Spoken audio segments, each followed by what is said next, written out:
जिसको आप चमलांग फोर्स कहते हैं, सब के सब ट्राइबल हैं, ये सब के सब मरी हैं। सर, अफगान रेफ्यूजीज के ऊपर मैं बात करना चाहूंगी कि रिपाट्रिएशन का जो हम सुन रहे हैं उसके लिए जरगाज भी हो रहे हैं अभी, और कुछ कैंप्स भी हैं रेफ्यूजीज के, उस पर कैसे कमेंट करेंगे कि वहां पर भी कुछ इंसर्जेंट्स हैं जो इंसर्जेंसी में इन्वॉल्व है? मेरा ख्याल है कि वहां पे इंसर्जेंट्स की मौजूदगी की तो मैं कंफर्म नहीं कर सकता, क्योंकि ये अभी पिछले कई कुछ अरसे से ये हमारे सख्त स्क्रूटनी के अंदर मौजूद है। प्रेसिडेंट खुद कह चुके हैं अपने, यहाँ पर क्रिमिनल्स आते हैं, चोर चकार यहाँ पर आके छुपते हैं, स्मगलर्स यहाँ पे आके छुपते हैं, और अगर इनको यहाँ पे पश्तून कल्चर की वजह से कोई रिफ्यूज मिलती है तो यही वजह है कि हम कह रहे हैं कि अब आप इनको वापस अपने मुल्क के अंदर ले जाएं।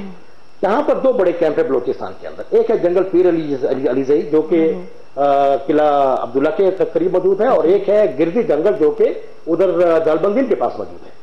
इन दो के अंदर काफी सारे अफगान रेफ्यूजीज भी हैं, और उसके अंदर कहा यह जाता है कि जो लोग हैं वो कहते हैं हम लोग का नाम तो अफगान रेफ्यूजीज नहीं है, उनकी रजिस्ट्रेशन हो रही है और उनको कन्विंस किया जा रहा है कि आप अपने मुल्क के अंदर चले जाएं। उसके अंदर अफगान रेफ्यूजी ऑर्गेनाइजेशन जो है वो इसके अंदर काम कर रहा है, गवर्नमेंट ऑफ बलोचिस्तान का गवर्नर साहब की सरबराही में, और फेडरल गवर्नमेंट का इंटीरियर मिनिस्ट्री की सरबराही में, यार मोहम्मद रीम मिनिस्टर सैफरॉन है उनकी सरबराही में ये पूरी एफर्ट चल रही है। इस वक्त एफसी और पुलिस वहां पर मिलकर काम कर रही है, और उसमें से जो आइडेंटिफाइड लोग हैं उनको तो यहाँ पे एक प्लान के तहत वापस किया जाएगा या कहीं पर शिफ्ट किया जाएगा ताकि यहाँ पे क्रिमिनल के हैमन खत्म हो जाएं। लेकिन वो लोग जो कि अफगान रिफ्यूजीज नहीं है, जिनके पास रजिस्ट्रेशन नहीं है, प्रूफ ऑफ रजिस्ट्रेशन नहीं है, उनको वहां से रिपैट्रिएट किया जा रहा है और मुसलसल। तो ये जो रेफ्यूजीज की कैंप है ये कब तक आपके ख्याल में हो जाएगा कंप्लीट इनकी? गवर्नमेंट का प्लान तो ये था कि इसको इसमें जुलाई के मिडिल तक इसको खाली होना था, लेकिन चंद एक नागुरेज वजूहात जो यहाँ पर मौजूद है जिसको हम उसको एक तरीके के साथ चलना चाहते हैं। हम यहाँ पे कैजुअल्टीज नहीं करना चाहते, झगड़े के अंदर तो सब कुछ किया जा सकता है, लेकिन जैसे कि आपने कहा कि जी जोर से काम नहीं करना, तरीके से काम करना है, कोशिश ये जारी है। लेकिन खुदा ना खास्ता अगर कभी जोर लगाना पड़ा तो फिर अवाम को हमारा साथ देना होगा ताकि इस मुसीबत मतलब एक बार फिर यूज ऑफ फोर्स जो है वो देखने में आ सकती है। अगर ये सिलसिला नहीं चलता तो डेफिनेटली यूज ऑफ फोर्स। आपके ख्याल में उसके फिर बहुत ज्यादा नेगेटिव इफेक्ट्स, पहले ही यहाँ पर एक आग लगी है, जल रहा है प्रोविंस, तो आप बताइए इसको फिर क्या कैपिटल अब सेफ नहीं है। देखिए अफगान रिफ्यूजीज के इन कैंप्स के अंदर थ्रेट है। इंटरनेशनल कम्युनिटी से भी हेल्प की रिक्वेस्ट की थी गवर्नमेंट ऑफ पाकिस्तान ने, क्या रिस्पांस आया वहां से यूएनएचसीआर वगैरह से? वो कर रहे हैं काम, वो इनको वजीफे देते हैं, इनके लिए कुछ उन्होंने बजट रखा हुआ है जिसके तहत वो कहते हैं कि जो वापस चले जाएंगे उनको हम इतने डॉलर दे देंगे, उसके ऊपर ये लोग काम कर रहे हैं। लेकिन बुनियादी तौर के ऊपर हमें लोकल कम्युनिटी जो है, तालिबान कमांडर्स हैं, अलकायदा कमांडर्स हैं कुछ इसमें? नो अभी तक अगर करते हैं नो अगर हमारी इत्तला में अलकायदा कमांडर या तालिबान कमांडर की खबर आई, बैतुल्लाह महसूद वगैरह के हवाले से, बैतुल्लाह महसूद जो है वो यहाँ पे रहता नहीं था जोब के अंदर, वो उसी दिन पहुंचा था। अच्छा, उसी दिन पहुंचा था और उसी दिन उसको अरेस्ट करने की कोशिश की गई जिसके अंदर उसने अपने आप को ब्लो अप किया है।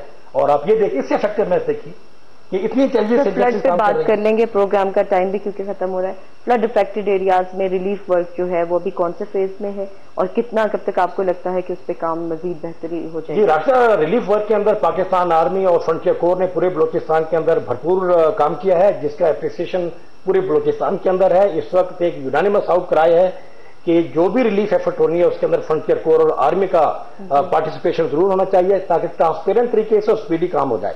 आप ये देखिए कि सदर साहब ने जो 15,000 रुपए पर हाउस होल्ड डिस्ट्रेस फंड का कहा था वो तकरीबन 80% लोगों को मिल गए हैं, 20% रह गए हैं, वो दूर दराज के इलाके हैं वहां पर दिए जा रहे हैं। डिटेल्ड सर्वे जो है इनके डैमेज का वो किया जा रहा है, तकरीबन 50% काम उसका भी हो गया है।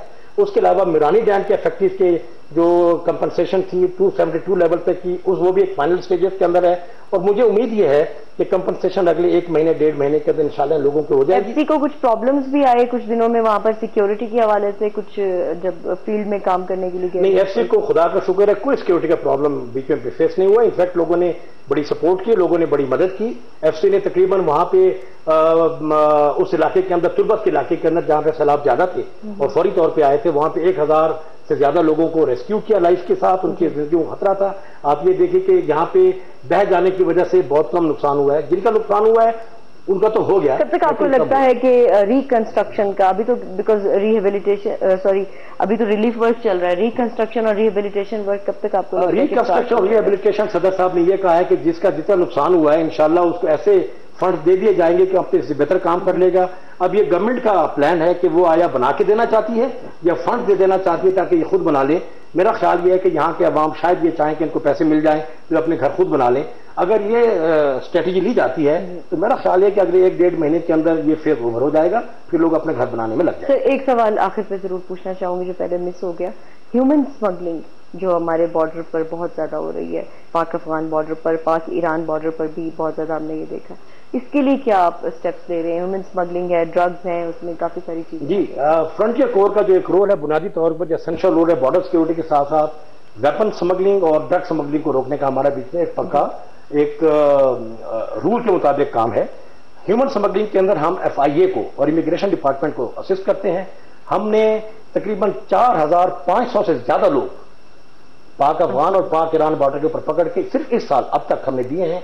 उनमें से अफगानियों की तादाद थोड़ा ज्यादा है क्योंकि वो कोशिश करते हैं आके जैसे मिलना चाहते हैं हम उनको फिर वापस भेज देते हैं, उनकी गवर्नमेंट के हवाले कर देते हैं। कुछ लोग ऐसे हैं जिनको हम हवाले कर देते हैं अपनी गवर्नमेंट के, ताकि वो उसके रूल के मुताबिक काम करे। लेकिन ह्यूमन स्मगलिंग जो कि ईरान के बॉर्डर से होती है, जो कि यूरोप जाने के चक्कर में आते हैं, उसके लिए उसका इलाज बॉर्डर आते हैं बहुत ज्यादा वहां से, उनके इलाज बॉर्डर पे नहीं है। उसका इलाज वहां पे जहां से ओरिजिनेट होते हैं, वहां के उनकी जड़ को पकड़ना चाहिए। इमिग्रेशन डिपार्टमेंट को, लॉ एनफोर्समेंट एजेंसीज को और अदालतों को चाहिए कि वो इस ओवरऑल चीजों को मिलकर अदालतों की सपोर्ट के साथ वो इसको देखें कि रूल के मुताबिक उन लोगों को पकड़ा जाए और इसकी जड़ का खात्मा किया जाए। ह्यूमन स्मगलिंग पूरी दुनिया के अंदर हुआ करती है लेकिन किसी हद तक होती है। अभी एक बड़ी हद तक यहाँ पे ईरान के बॉर्डर से कम हो गई है। ईरान से जो लोग हमारे पास आते हैं उसमें ट्रक भी क्रॉस यहाँ पे करवाते हैं, उधर से हमारे अपने भी लोग बहुत सारे इन्वॉल्व हैं उसमें, आपको नहीं लगता? जी बिल्कुल है, जी बिल्कुल है। इनके जो ताने बाने जितने भी आपके एजेंट्स हैं जो कि लोगों को बाहर भिजवाने का चकमा देते हैं, उनसे पैसे पूरी जिंदगी की जमा पूंजी ले लेते हैं और जब वो पकड़े जाते हैं वापस आते हैं और उनके पास एविडेंस नहीं होता। क्योंकि देखिए, एक आदमी जो बॉर्डर के ऊपर खड़ा हुआ है आप उसको पकड़ नहीं सकते, वो अपने मुल्क में खड़ा है। अब जब वो क्रॉस कर गया तो वो ईरान में चला गया, आप उसको वैसे नहीं पकड़ सकते। आप उसके इंटेंट के ऊपर जब जाते हैं या जो डिपोर्टीज वापस आते हैं, जब आप उनको भी कानून के हवाले करते हैं तो वो भी हमारे सिस्टम में छूट जाते हैं। कोई मैसेज देना चाहेंगे आप? जी बिल्कुल, मैं ये मैसेज देना चाहूंगा कि बलूचिस्तान के अंदर जो सिचुएशन है ये कोई बहुत ज्यादा एक्स्ट्रा ऑर्डिनरी नहीं है। इसके अंदर गवर्नमेंट, इंटेलिजेंस एजेंसीज और लोकल कम्युनिटीज बड़ी कोशिश कर रही हैं। हम इसके अंदर दिलो जान से लगे हुए हैं। इसके अंदर नेचुरली जब आप कोई लॉ एनफोर्समेंट करते हैं तो उसके अंदर कुछ ना कुछ रुकावटें आम जिंदगी के अंदर पैदा होती हैं। मैं ये चाहूंगा कि हमारे अवाम, हमारे भाई, हमारी बहनें हमारे साथ कोऑपरेट करें और इसको थोड़ी मुद्दत तक थोड़ा सा टॉलरेट करें ताकि उन्हीं की हिफाजत के लिए जो ऑपरेशन होते हैं या कोई लॉ एनफोर्समेंट होती है वो कामयाब हो और दहशतगर्दी का यहां से खात्मा किया जा सके।